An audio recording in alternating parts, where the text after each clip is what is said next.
Well, good afternoon. Today I'm joined by Kentucky Emergency Management Director Eric Gibson and Transportation Secretary Jim Gray to provide an update. Our Commonwealth is facing a significant winter storm that will likely cause significant disruption and dangerous conditions on our roads and could cause significant power outages just 24 hours or so before it's going to get really cold in Kentucky. We're providing an update because we care about every single Kentucky family and we want you to be safe during what could be a very disruptive winter storm. We've been through so much, and our goal is to make sure every single Kentuckian gets through this as well. So let's talk about this concerning forecast. As you'll be able to see on slide one, there is a winter storm warning for 2/3 of the Commonwealth of Kentucky from early Sunday morning through Monday afternoon. A heavy wintry mix of ice and snow is expected, again, beginning early tomorrow morning through Monday afternoon. I want to draw attention especially to the Western Kentucky area in purple. These are the counties of Daviess, Henderson, Livingston, Union, McLean, Crittenden, Caldwell, Hopkins, and Webster. These counties could be really impacted because they've already issued the National Weather Service an ice storm warning for those counties. They could see a half to 3/4 an inch of ice, and that icing event again will start tomorrow. Significant snow and accumulation across the state will result in hazardous travel conditions and may cause numerous power outages as the amount of ice and snow could bring down power lines. As we'll talk about in a minute, most of the state has a significant chance of ice during this event. Please stay off the roads if you can. Again, we'll discuss it more in depth, but there is going to be a very dangerous period where the accumulation is coming down. And then we are going to have a window, primarily on Monday, for the Transportation Cabinet to do as much as they can, because on Tuesday, the temperatures are going to get so cold that the ice will likely not work. The salt will likely not work or work as well as it might otherwise. So, there's going to be two big reasons during this event to stay off the roads. Number one, they may be treacherous. I'm using that word intentionally. They could be treacherous. And number two, we need as much time and as much road during that period of time for the Transportation Cabinet to do everything they can to get us in the best shape we can before it gets dangerously cold. You can see the National Weather Service has a high confidence that we'll see an impact from this storm tomorrow and Monday. But we also know the storm system could change, and we'll provide further updates if the forecast changes. Okay, let's look at slide two. This map shows the potential for snow and ice accumulations. Nearly every part of the state could see a major impact, with the portions in red being the most concerning. This is the area where so many Kentuckians reside. The I-64 corridor, we're talking about Louisville, we're talking about Frankfort, Lexington, all the way down to Mount Sterling. And then if you go out west, some of those counties that we talked about, with certainly the Owensboro region looking like it could get hit pretty hard. Let's go to the next one.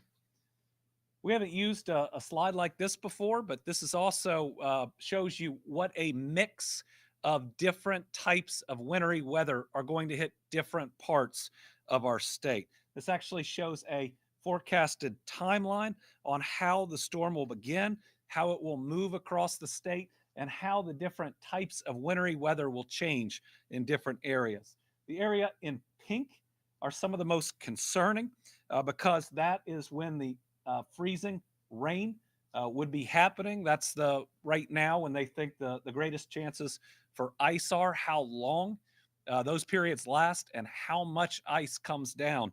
I mean, when you're talking about 1/4 of an inch, that's enough to bring down power lines. Certainly 3/4 of an inch would cause would make this a very significant event. The graphic also shows, in general, the West is looking at ice. The North is looking at a lot of snow. And the I-65 corridor gets what the National Weather Service called an ice sandwich. That is snow followed by ice followed by snow. And that'll make that snow very heavy and a little bit more difficult to get up and to clean out. Let's look at the next slide. Okay, regarding snowfall, this slide shows the highest snowfall amounts north of I-64. Snow amounts will depend on how much sleet and freezing rain falls. Freezing rain could reduce snowfall amounts, but then they'll increase ice. Looking at this, you see that northern Kentucky has a chance for 6 to 13 inches of snow. Right now, they think that northern Kentucky will primarily just get snow. But then you look at central Kentucky, again, that I-64 corridor, you're looking right now at a potential for 4 to 8 inches. Remember, part of that falls, and then we get the icing event in that area, and then the rest of it falls. Let's go to the next one. All right, this is the graphic on expected ice accumulation. Again, it shows in some of the major population centers a real concern about getting a significant amount of ice. If you're in red, talking about a quarter to a half an inch, that is enough ice to bring down power lines and cause, again, significant disruptions and could cause very treacherous driving conditions. So when it comes to ice accumulation, the main concern tomorrow afternoon into tomorrow night is for northern central Kentucky. Southern Kentucky is expected to see a wintry mix tomorrow morning with a change to rain for the afternoon and evening hours. But just remember, a slight change in how this front is moving could cause differences in what part of the state get hit with what. Expect very significant weather. We will prepare for the worst. We will hope for the best. But for all of our Kentucky families, be expecting a major, difficult winter event. Our biggest concerns right now are the weight of the mix of ice and snow and how it will impact our power. Added on to that, we expect winds of 10 to 15 miles an hour Sunday and Monday with gusts that can be stronger than that. Really, anywhere in red on this, and even the darker yellow are concerning. Let's go to the next slide. All right, this is Tuesday through the weekend. It's going to get really cold. It's going to get dangerously cold. So here's what we'll really be looking at Sunday and Monday. How much ice comes down, where we lose power, our ability to get that power back up by Tuesday, and the ability for us to clean roads, especially roads to warming centers. You should expect, because we've been talking to county emergency management directors, that there will be warming centers in every region of the state. If we lose power beginning on Tuesday, especially for some of our most vulnerable Kentuckians, it's going to get cold enough to where you may well need one of these warming centers. Temperatures are going to get below freezing on Monday night, and they're probably not going to go above freezing until this next weekend. If the snowpack is significant, some of these temperatures will be 0, possibly even below. And so we need to be prepared for some really cold days. Some location in north central and northeast Kentucky, again, may see temperatures drop below 0 Wednesday night. And remember, if these temperatures get colder than this on Tuesday, but especially look at Wednesday and Thursday, the salt's not going to work as well, or it's not going to work where there is ice on the road. So again, a period on Monday, we're going to need as many people to stay off the roads so that the transportation cabinet and your county and city groups can pick up as much of that snow and treat as much of the ice as possible. Let's go to the next one. Before the weather arrives, I'm asking Kentuckians to take time to prepare. You pretty much have the rest of today, because early tomorrow morning is when it starts getting bad. But here you can see the items you should have at your home, in your car, which Director Gregory and Secretary Gray will go over. Remember, if you have to drive anywhere during this period of time, you need a full tank of gas, You need blankets, you need water, and you need snacks. We saw during the polar plunge a number of significant backups where people were sitting in traffic 4 or 5 hours because we had tractor trailers involved in various accidents. You need to make sure you're prepared if you have to get on the roads for that type of issue or that contingency. Thing to remember is you can always stay home. And if you have power, it's the safest place for you to be as we ride out yet another thing that Mother Nature has thrown at us. We're currently working with local officials, especially those in Western Kentucky, where they're expecting heavy ice to get those centers open as quickly as we can. Again, those are the warming centers. Due to the potential of this storm and due to this very concerning forecast, today I've assigned a declaration of a state of emergency to ensure we have every state resource ready to help. That's everyone from our local first responders to our emergency responders. I've also activated units of the National Guard that are going to be in armories throughout Kentucky with heavy equipment to be ready to help in that backup or ready to help stranded motorists. This was the same thing that we did during the polar plunge and many other events. Our goal is to be ready in case we get hit by the worst. We're activating the State Emergency Operations Center in order to be prepared. Director Gibson will talk about everything that entails. I've also issued an executive order to protect Kentuckians from price gouging, which can happen after winter storms or other events.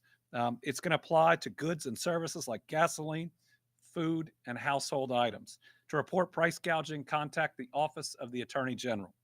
I'm also closely watching the impact of the storm to determine whether or not we'll close state office buildings on Monday. I will tell you, if this forecast comes to be, if this is accurate, I will close those buildings because it won't be safe to be on the road. The Monday morning commute looks like it will be really bad.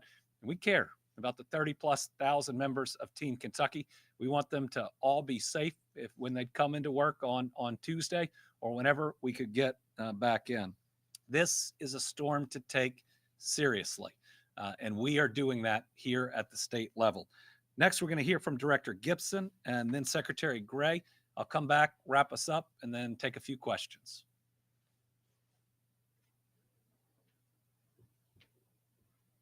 Well, thank you very much, Governor, for the information that you prepared and provided to the citizens of the Commonwealth.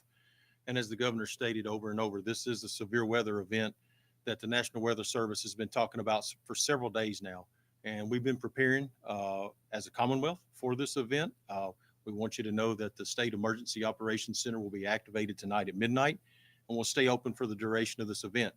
During that time, we'll have state agencies from across the Commonwealth having representatives there to coordinate that response if something is needed in any of our counties or cities. If there's a resource request that comes in, we'll do our very best to find that very quickly and get that to them so that they can provide the assistance to the citizens or the area that's having the concerns. We'll also be working with the National Guard there at the Emergency Operations Center so that they can provide that support and that heavy lift across the Commonwealth as they have done so many times to help our citizens, but we're there for that coordination effort as well.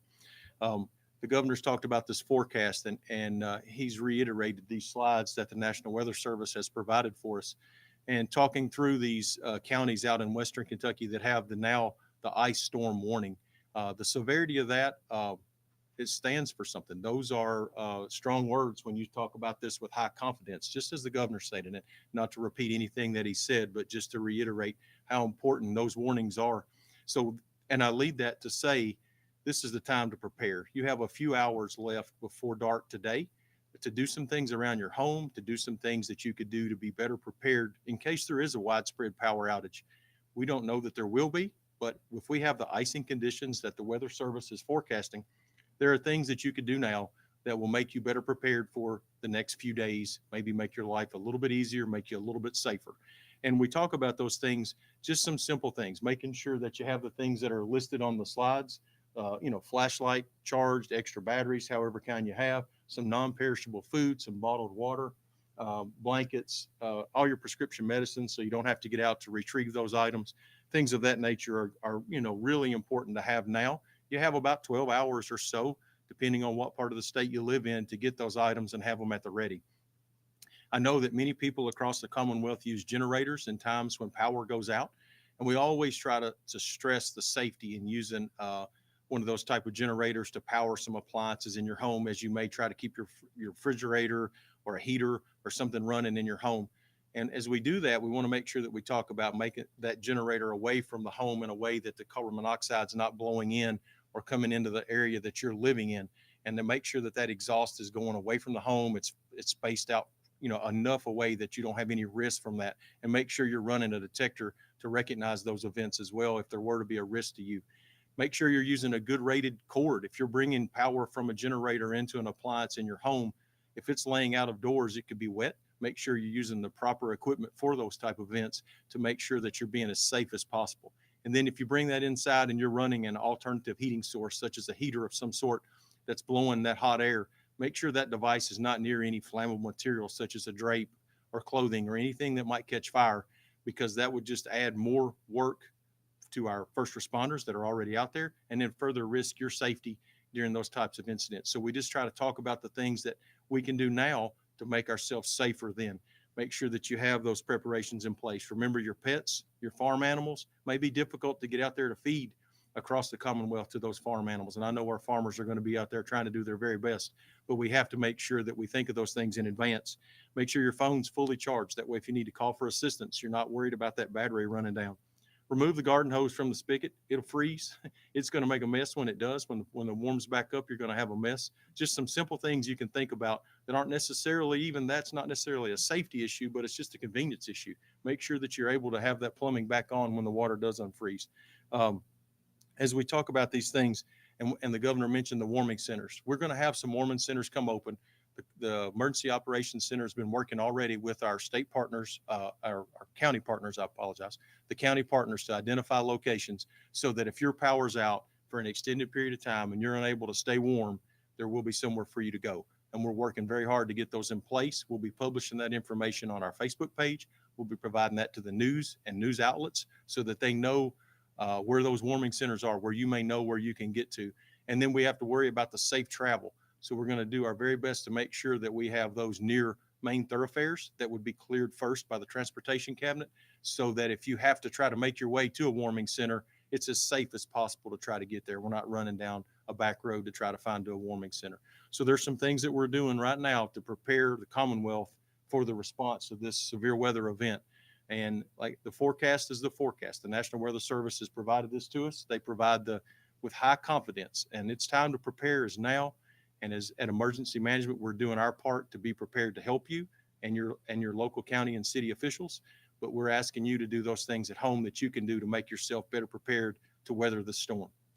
With that being said, I'd like to turn this over to Secretary Gray so he could talk a little bit about how transportation is partnering and preparing across the Commonwealth as well. Secretary Gray.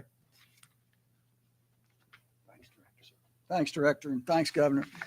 Well, this is a serious event when the Weather Channel, when Jim Cantore is tracking it. And just this morning, our own state highway engineer, James Ballinger, had an interview with Jim Cantore, and he described just how serious things are. And in that, he also described the preparedness that we've been going through. And I'm going to talk about that in a minute, but let me start first by just confirming again what the governor said, what Eric has said, and that is, this is a serious storm. First and foremost, stay weather aware and stay home if you can. That's what we just heard from the governor. Now, this event is starting on a weekend, but it's also after a holiday. So a lot of folks are still traveling, and we would ask them to make those travel plans now.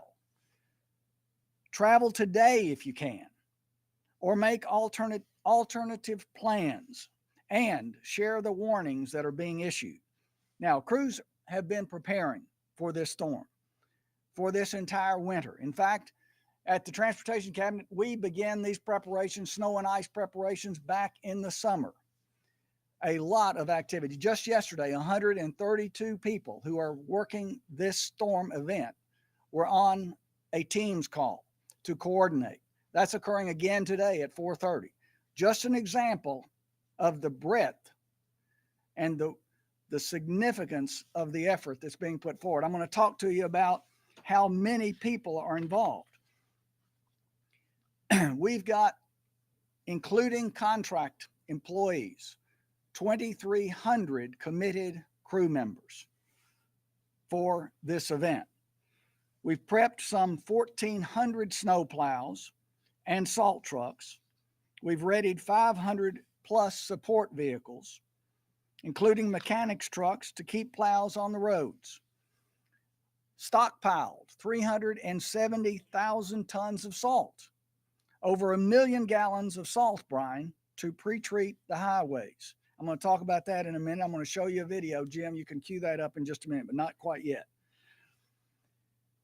Over 1 million gallons of brine to pre-treat the highways. That has been occurring, continues to occur in the areas where we can do it. And over 1 million gallons of calcium chloride, which is an additive to the salt for de-icing. We've also fueled up generators, sharpened chainsaws, checked satellite phones to keep communications open, a big deal, and planned to have water and food in case of power outages. Now, the governor mentioned earlier about the state of emergency declaration. That has allowed me today to sign an official order to temporarily suspend certain drive time and way station restrictions on motor carriers who will be engaged in transporting emergency relief supplies or those involved in power restoration. Now, Kentucky's professional force of snow fighters and snow fighting equipment will deploy around the Commonwealth. This is from stem to stern, north to south, east to west conditions that you've heard the governor talk about, you've heard the director talk about already. We've got contractors as well involved to keep our 28,000 miles of state-maintained roadways and 9,000 bridges passable. Crews will be working 12-hour shifts, plowing snow, treating roadways with salt and other chemicals to battle the ice. Again, serious storm. Now, while our crews will be working, it will take time, and the governor talked about this, it will take time to clear the roads as continuous snowfall will occur and will arguably pile up behind our plowing, and ice could bring down trees. After the storm passes, crews will continue to work to keep Kentucky families safe. We ask for your patience. Now think about this. These are large pieces of equipment that are used to plow the roads, to plow the ice and the snow, and when we can, the ice. So a lot of skill is involved in that. Please keep your distance from this equipment when you're traveling. Again, I'll say, stay home for your own safety. Now, ice and freezing rain will create additional hazards besides the slick roadways. And we've talked about this, going to say it again though. Downed trees and utility lines, power lines, can block roads, delaying the clearing of the snow and icing conditions and block emergency services. Be prepared for that. I'm going to, Jim, have you got a slide? Yeah, okay. Never touch or drive over a fallen power line. Don't drive through standing water. Stay inside your vehicle. If a line has fallen on the car, on your vehicle, the ground may be energized. You could sound the horn, call for help, call 911. Assume all downed power lines are live and don't attempt to move one, even with non-conductive materials like wood or cloth. State highway personnel will be prepared to work alongside utility crews to reopen access, especially for emergency services. But residents should be prepared for blocked roads and power outages. Again, please don't touch or try to move down lines. The extreme Arctic cold, you heard the governor talk about this, that we are facing afterwards, will make all of this even more treacherous, more dangerous, especially as we expect the temperatures in the teens by Monday night and single-digit temperatures by Tuesday. This compromises the effectiveness of our additives, of the chemicals that are added to the salt. Doesn't make them completely ineffective, but it compromises them. It will take longer to clear roads and increase the likelihood of refreezing, especially after dark.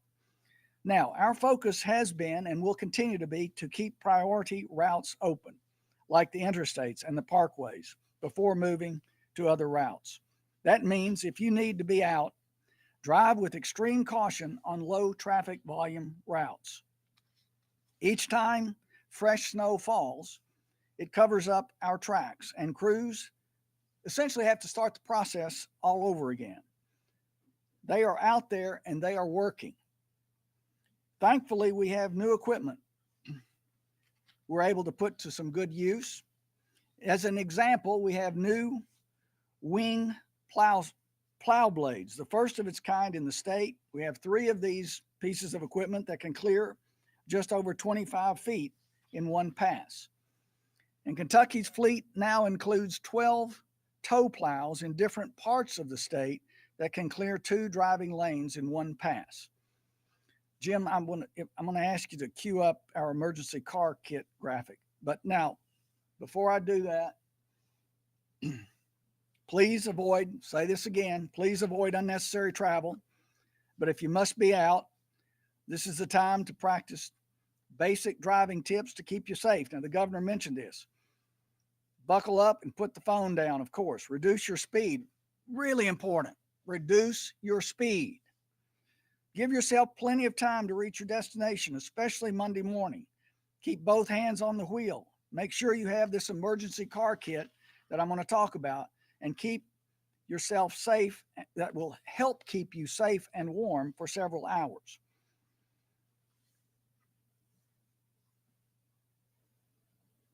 What's in it? What's in this emergency car kit? Ideally, flashlight, non-perishable snacks, first aid kit, ice scraper, blanket, phone charger, jumper cables, medication, winter gear, and traction aid. Urge everyone, stay in touch with the winter alerts by monitoring your weather forecast. We're getting good weather forecasts these days. In fact, I was just talking to James Ballinger about that today. In the last 5 years, the level of predictability of our weather forecasting has helped us a lot in the transportation cabinet. Now, we have a website that's loaded with information and resources for winter driving, which we're discouraging. But if you have to be out there, take a look at snowky.ky.gov. Do we have a slide with that on it, Jim? I don't know if we do or not. If we don't, let me say it again. snowky.ky.gov. You'll find links there to your local highway district social media accounts so you can track the latest in your area. Remember too that power outages can cause dark traffic signals. I've got a slide here just for awareness. Treat a dark signal as a 4-way stop, flashing red signals as stop signs, and proceed with caution at flashing yellow signals. Finally, check traffic on a navigational app like Waze, or on our website at goky.ky.gov. All right, Governor, back to you.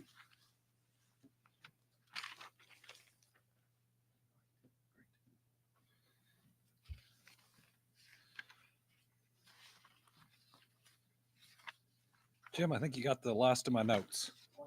Can we just?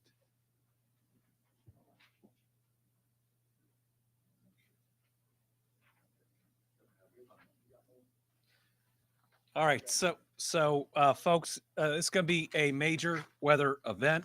While we don't think it will be a historic event like the 2009 ice storm, It is significant. I want to thank the National Weather Service for their forecasts, for basically being on call. As governor, they have been an incredible resource, and we certainly should support their funding moving forward because Kentuckians are safer because of their work. So, Team Kentucky, make sure you take this seriously. Make sure you prepare for tomorrow and Monday and stay off the roads once this event begins, if you can. We want all of you to make it through it. I know I have to say this way too much, but we got through a pandemic. We got through the worst tornadoes. We got through the worst flooding. We've gotten through multiple polar plunges. We've been up against a lot. Let's not lose one more person to this weather event. With that, we've got three journalists, one in studio. We have Alex from WLEX. How has the past ice storms helped you prepare for this one? Well, working through ice storms in the past, whether it was the historic one in 2009 or events like the polar plunge where we were dealing with ice, tell us a couple things. Number one, we have to work as hard as we can in the window that we have before it gets too cold for the salt to work and to work well. So when we talk about that window on Monday, where the transportation cabinet needs as much of the road as possible, it is absolutely critical that we're able to get as much done as we can. The second is our use of National Guard, ensuring that we can reach people that are in big backups because of accidents. We know that hundreds of people can be stranded for a period of time, and having the Guard in their Humvees or in other heavy equipment, being able to help not only get the accident open back up and people moving, but to be able to check on people, as well as the amount of salt that we have, the technology upgrades that we've seen in the transportation cabinet. All those things we've done because of our past experience, and to be better prepared and better prepared and better prepared. Now we have Tom Latek. Thank you, Governor. Good afternoon, and a belated Happy New Year to you. Can you tell me how many National Guard personnel have been activated, and also is some of the additional equipment being pre-positioned around the state? We'll get you the number on the National Guard. We're going to start off at a reasonable amount, and we're going to grow it.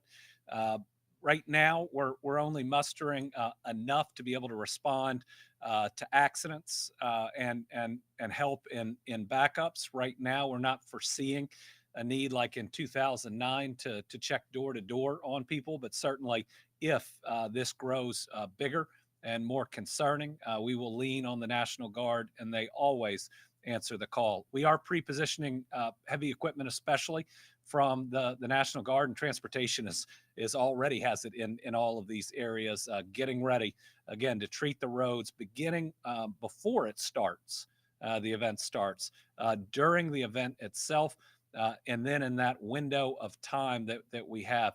And remember, these transportation workers put their safety on the line to be out in treacherous conditions. If you're also out, you don't just put your safety at risk, you put theirs at risk. We've tried to work safety of our people into everything we do in the transportation cabinet. So remember, those people have families. They leave their families during these really difficult weather events to make our families safer. Let's make sure we're protecting them too.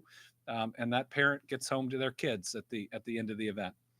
And finally, we have Killian Barlayer from the Courier-Journal, who is not on. Okay, everybody out there, stay safe. We'll get through this. We'll get through this together.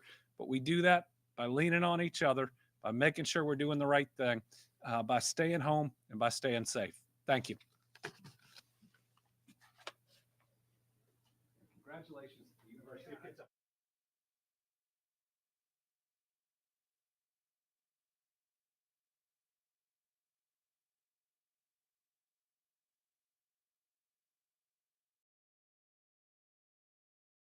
Right?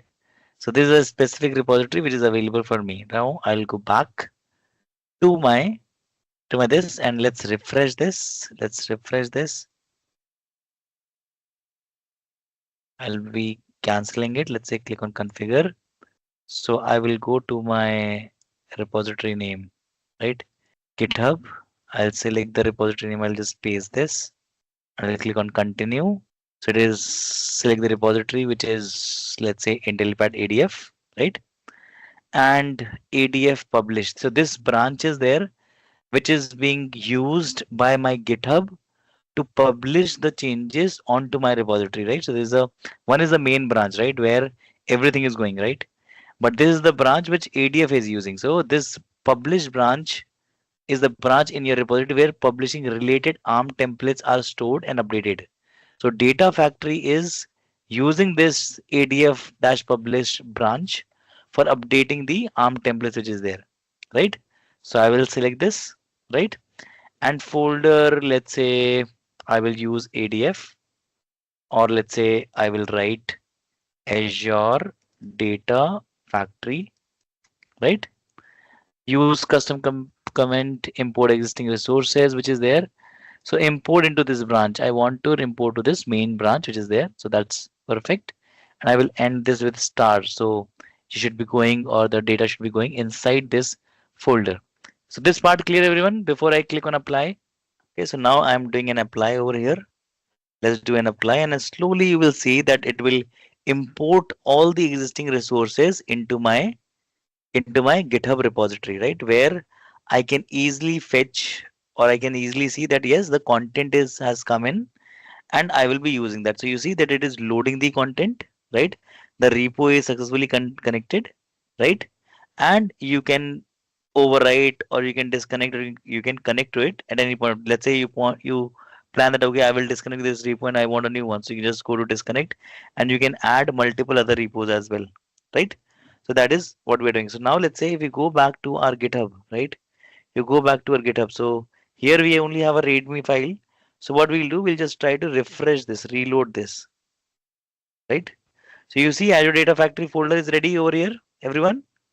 I did not do anything. It is all done by the Azure part, right? So I'll go to Azure Data Factory and you see data flow. Whatever data flow we have created, see, I've worked with this data flow, customer processes.json, and I can go and see that, okay, all the code is available. Make sense? Interesting, everyone? So this is one of the most interesting part, that we can get everything as a part of a repeatable solution.